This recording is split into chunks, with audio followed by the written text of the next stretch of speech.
deadly cold to die. Alone, sick and forgotten. But what she found buried beneath the ice wasn't death. It was a human, long believed extinct.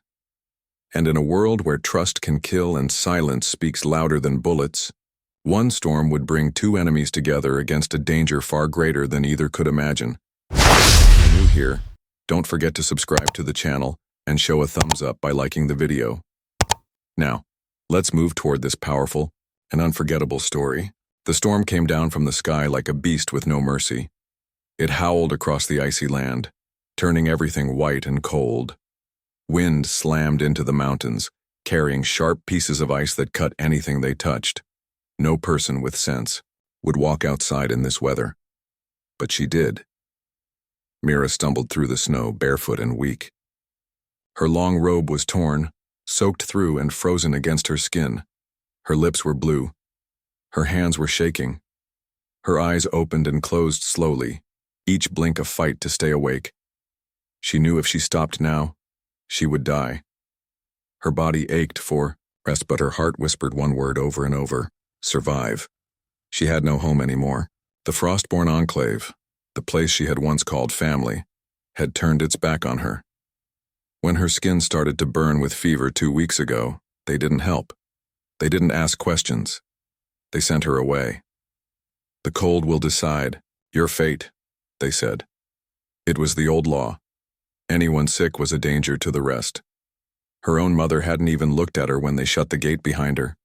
Now she walked in a frozen nightmare. Trees were nothing but black bones. Snow covered everything. Her bare feet sank deep into the drifts. She could no longer feel her toes. She thought about lying down, letting the wind take her, but then she saw something. At first she thought it was just another rock or patch of ice. But no.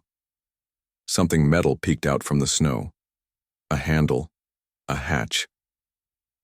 Mira dropped to her knees and crawled toward it. Her fingers were stiff, barely able to move. She pulled with all her strength. Nothing. She hit the hatch with her fist. Still nothing.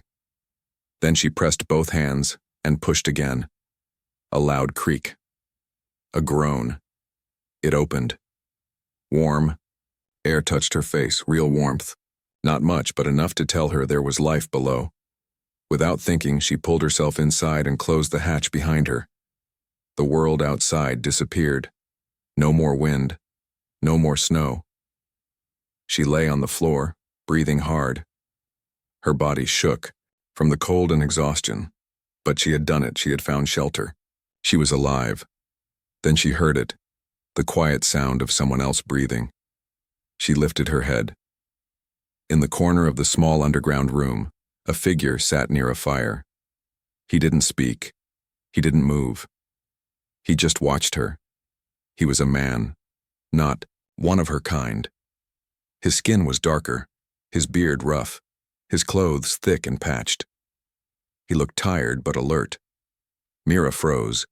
She had grown up on stories of humans, monsters, destroyers. A race wiped out long ago in the Great Fire Wars. Her people believed that if a human had survived, it was only because he was too dangerous to kill. Fear gripped her chest. She pressed herself back against the wall. Her breath was fast. Her heart pounded in her ears. The man lifted one hand, slowly, not to hurt her, just to show it was empty. "I won't harm you," he said, his voice low and calm.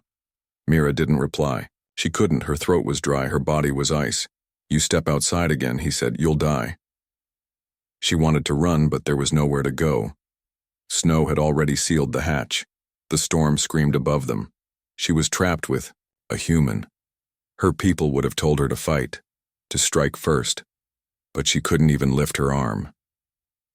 He turned back to the fire, not saying more. He didn't come closer. He didn't ask questions.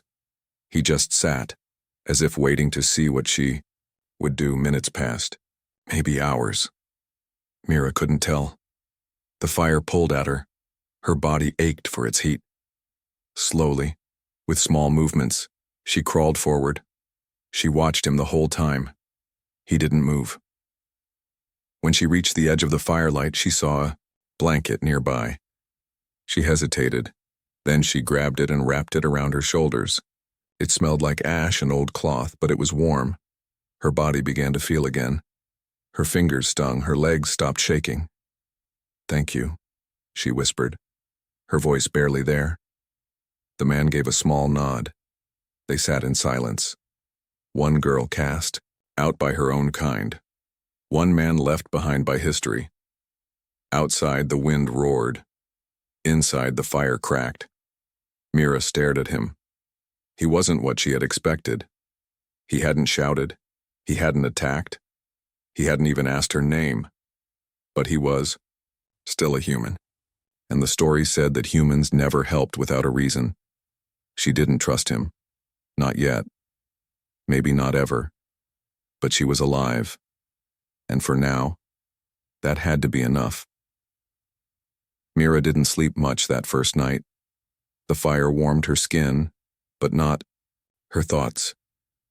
Every time she closed her eyes, she imagined the man, Riven, suddenly turning violent. The stories of human cruelty echoed in her head. They were clever, her elders had said. They smiled while they lied. But as the hours passed, Riven did none of the things she feared. He stayed near the fire, sitting quietly, occasionally poking the flames with a piece of metal. He didn't come close. He didn't speak unless she did. He just waited. By morning, Mira's fingers throbbed from the cold. Her skin was cracked and pale. She held them close to the fire, hoping the pain would stop, but it only got worse. Riven stood up slowly and walked to a shelf built into the wall. He pulled down a metal case and opened it. Inside were tools. Strange ones. Some looked human. Others were shaped like nothing she'd ever seen. He walked toward her and knelt down. Mira tensed. "Let me see your hands," he said quietly. She pulled them back. "You'll lose them," he added calmly. "The frostbite's already inside." "I can fix it," she whispered. "No, you can't," he said without emotion. She stared at him, unsure. He waited, not pressuring her, just holding the case open. "Just your hands," he said again.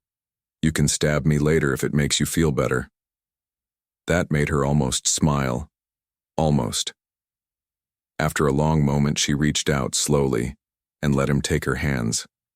His fingers were warm, rough but careful. He worked without speaking, spraying a foam across her skin. It stung. She winced. "How long were you out there?" he asked. "Since morning," she replied. "You should be dead," he said. "Maybe. I was supposed to be." He paused, looking at her with something different in his eyes, not fear, not anger, something sadder. "They left you?" he asked. She nodded once. "They said the storm would decide." "Your people sound harsh." She didn't answer. Maybe they were. Maybe they were right. But hearing it from someone else made it feel heavier. "You have a fever," Riven said, pulling out a small round device. He pressed it to her forehead. A light blinked red. "Your breath's shallow, you're sick." "It's nothing," she lied. "No, it's a virus. I've seen it before. Common in your kind. Comes during cold stress." Her heart skipped. She had heard of this. A slow sickness that killed without cure. Her tribe never spoke of it openly, but she had seen the signs in others. The slow cough, the shaking, the way they just stopped moving one day. "You've seen it?" she asked. He nodded. "During the border wars. Half your kind died from it. Humans didn't." She looked down. Her tribe had no way to stop it. "Once the fever began, it always ended in death. Can you stop it?" she asked. "Maybe," he said, pulling a needle from the case. "But it'll hurt." She stared at the needle. Her whole body shook, not from cold, but from fear. "Why would you help me?" she asked. He was quiet for a long moment.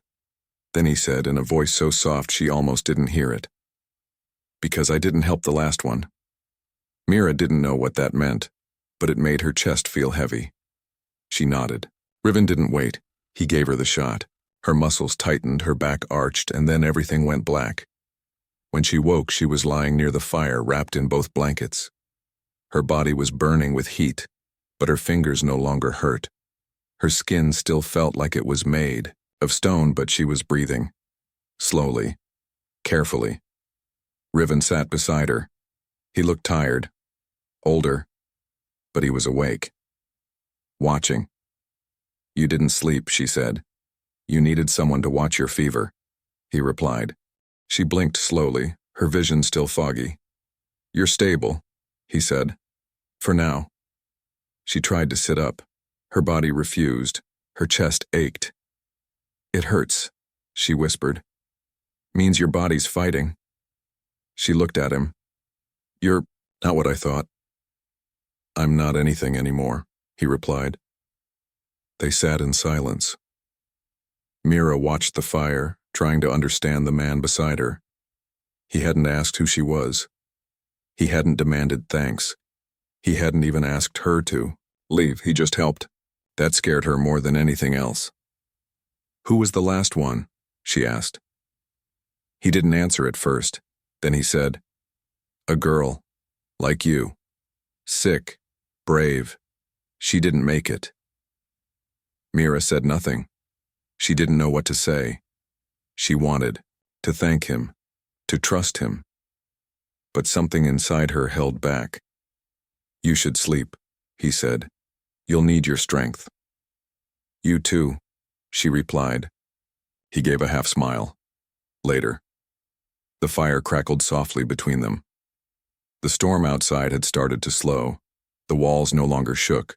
Snow piled thick above the hatch, hiding them from the world. For now, they were safe. And for the first time since her exile began, Mira wasn't alone. Mira opened her eyes to the sound of quiet beeping. The fire had burned low, casting soft shadows on the metal walls. Her body still ached, but the fever had calmed. She sat up slowly, careful not to move too fast. Across the room, Riven was at the wall, staring at a small screen lit with red dots. "They're coming," he said without turning around. Her heart skipped. "Who?" "6 figures, coming from the east. Fast. Too fast to be animals." Mira pulled the blanket tighter around her. The room felt colder somehow, even with the fire. She stood up shakily and walked over to him. On the screen she saw them, red blinking lights getting closer with every second. "Is it my people?" she asked. He shook his head. "No, not your tribe. Worse." She swallowed. "Who then?"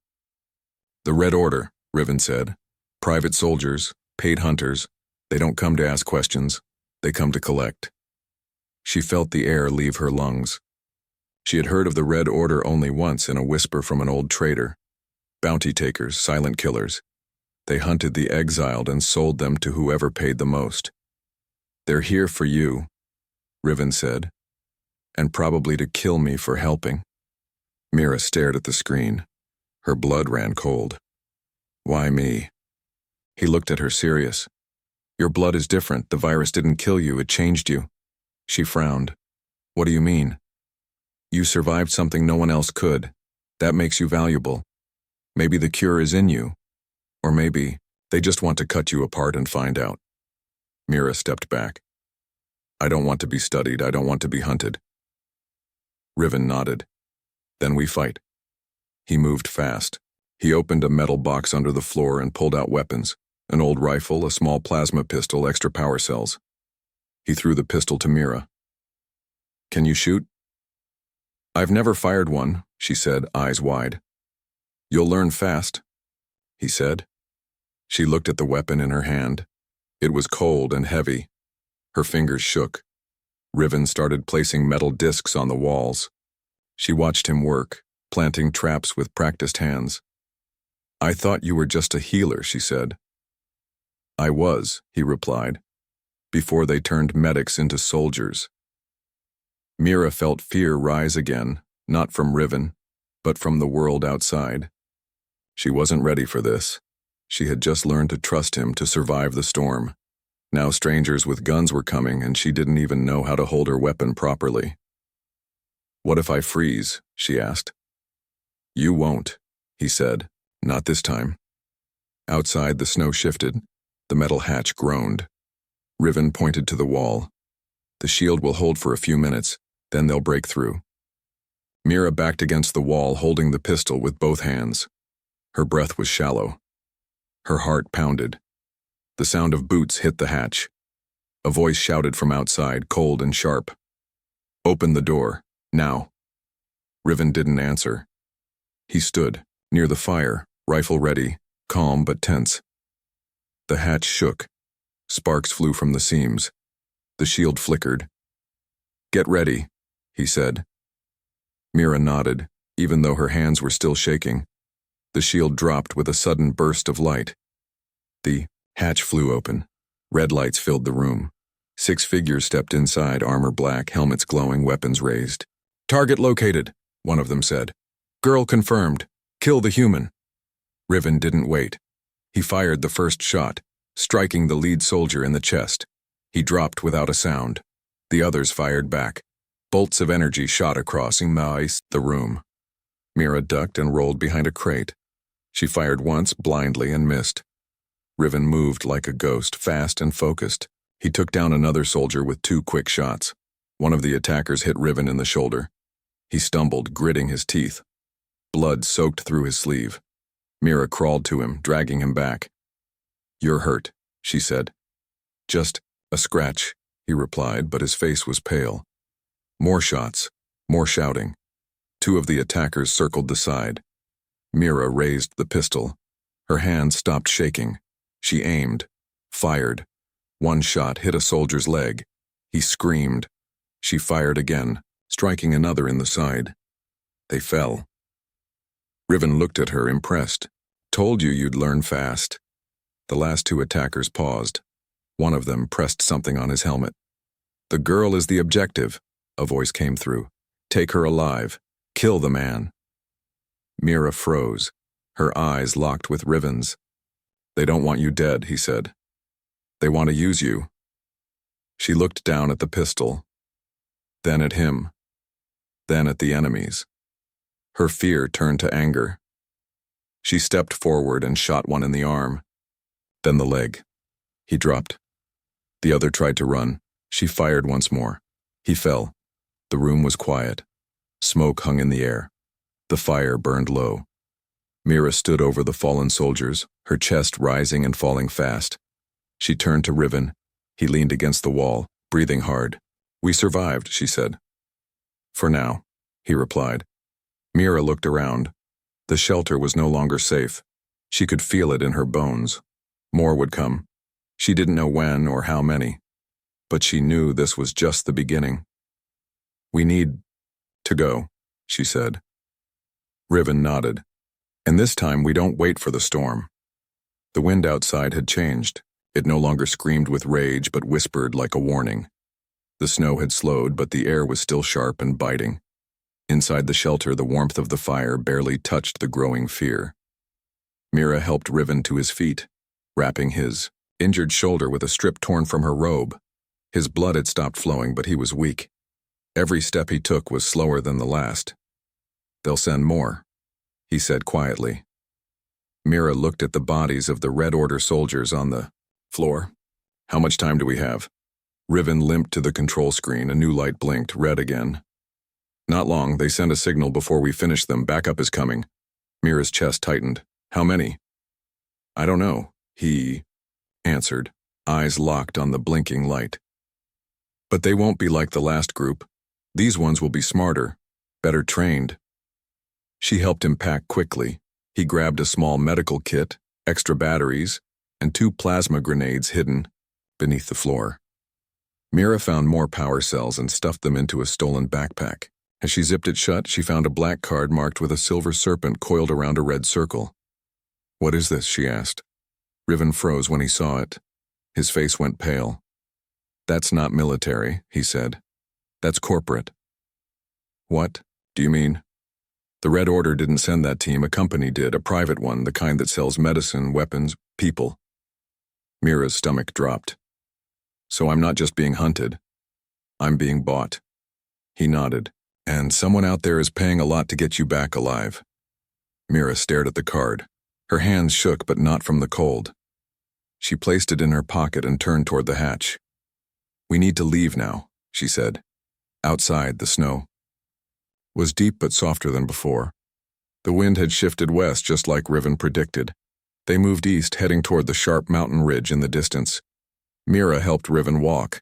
He didn't complain. He kept moving. They climbed over rocks and across frozen ground until they reached a narrow gap between two jagged cliffs.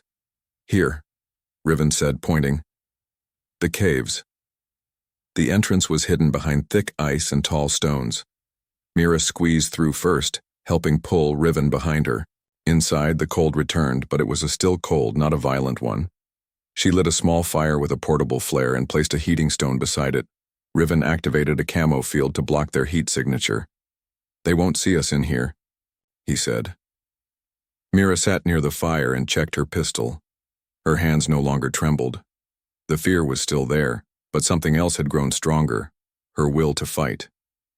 "How do you know so much?" she asked.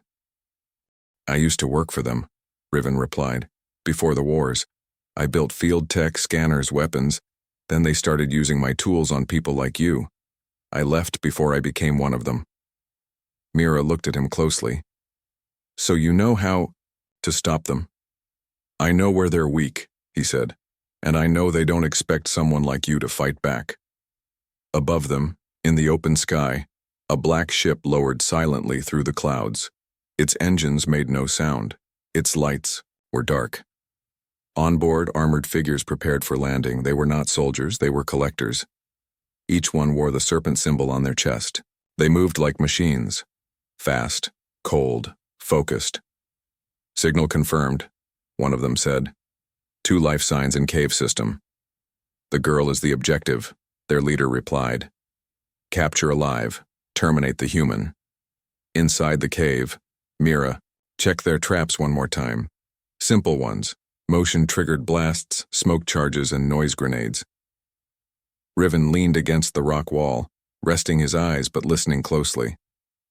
"You've changed," he said suddenly. Mira looked up. "What do you mean?" "You're stronger now, you don't hesitate." "I can't afford to." He smiled faintly. "Good." Moments later, the first click echoed through the cave. Then another. Boots, close. Mira crouched behind a stone, weapon ready. Riven loaded the last grenade and set it beside him. "They're here," he whispered. A soft red light appeared near the entrance. Then a voice. "Surrender the girl. This is your only chance." Mira didn't move. She waited. The moment one of the figures stepped over the sensor, a blast of fire shot upward. The cave filled with smoke, shouts, confusion. Riven fired first, hitting one in the chest. Mira followed, aiming low. She hit one in the leg. He fell hard. Another tried to flank her. She rolled, fired, and dropped him. One of the attackers charged through the smoke. Riven reached for the last grenade and threw it. The explosion shook the ground. The roof of the cave cracked. Ice fell. When the dust cleared, Mira stood alone at the front. 3 were down, 2 retreated, 1 aimed at her. "Don't move," he said. Mira didn't listen. She fired first. The man dropped. She turned to Riven. He was still breathing, but weak. "It's over," she said. He shook his head. "No, this was just a scout team. More will come." Mira nodded. Her eyes burned, but not from tears, from purpose. "Then we don't run anymore," she said. "We fight." Outside, the sky was still dark, but in her chest, something new had been lit, a fire in the frost.